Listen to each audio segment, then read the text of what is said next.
most important part of developing simulation is word of mouth, is doing things that are excellent, that people say, I want to do that. People come down and say, so we did this training already, why do we have to come back?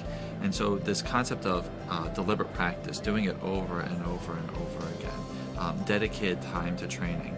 And I think it's a matter of partnering with the right people within your institution or outside of your institution. It really comes down to making sure that every time you have a victory, you market it, you put it out there, you make sure that people are hearing about it. How do you know that you're going to be sustainable long term? Are you meeting the goals that you actually set in place from the beginning? Be sure you evaluate, be sure you assess, and be sure you do matrix. You know, I've had a lot of great mentors lately who've suggested the same thing, and it's data.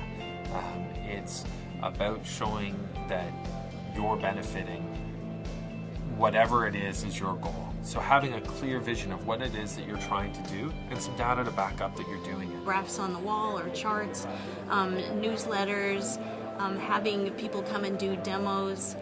We used to have Champion of the Week. I think you need to invest in your people and stay current in evidence. Evidence-based practice drives medicine, and evidence-based practice is now driving simulation. I also think it's important to have a succession plan, because the person who started your simulation program might not be there forever.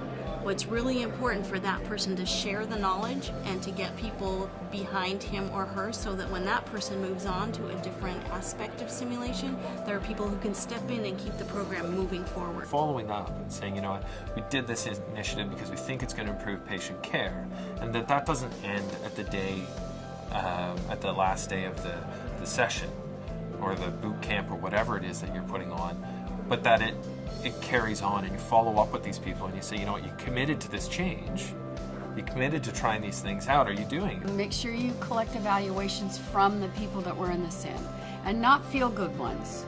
Did this help you critically think? Did this change something you're going to do with your next patient? Ask those tough questions. I think you always have to be investigating what you're doing and continually improving, whether that's formal research that leads to peer-reviewed publication or really just doing constant assessment and evaluation of your own center and getting feedback from your learners. But in order to sustain that change and really see practice change, you need to have it done repetitively, right? Continuously. So we need to see simulation as part of continuous quality improvement happening at hospitals of all levels, clinics, rural facilities all over the world, provider to provider. So we're continually practicing our communication, our teamwork, our skills. We're a hospital-based program. Quality and patient safety is a large portion of what I do, right? And so I think if we're making our patients safer and we're showing clear data that says we're doing things the right way and we're doing it for the right reason, that's sustainment in itself. Networking with people that you may look at and say, that center's a lot larger than me. The one thing I've learned about the medical simulation field is we are all in it for one reason, and that's improving patient safety. And I've never met a colleague that has turned the door closed or not answered the phone when I've had a question. And you have to be able to show that the outcome changed because of the training you did. So they did better on a test, they provided better patient care, patients were safer, they were discharged in less time, they had less infections, you improved the process, you onboarded nurses in a shorter period of time. Nurses were more successful because they didn't have the burnout rates because they didn't feel like they weren't ready.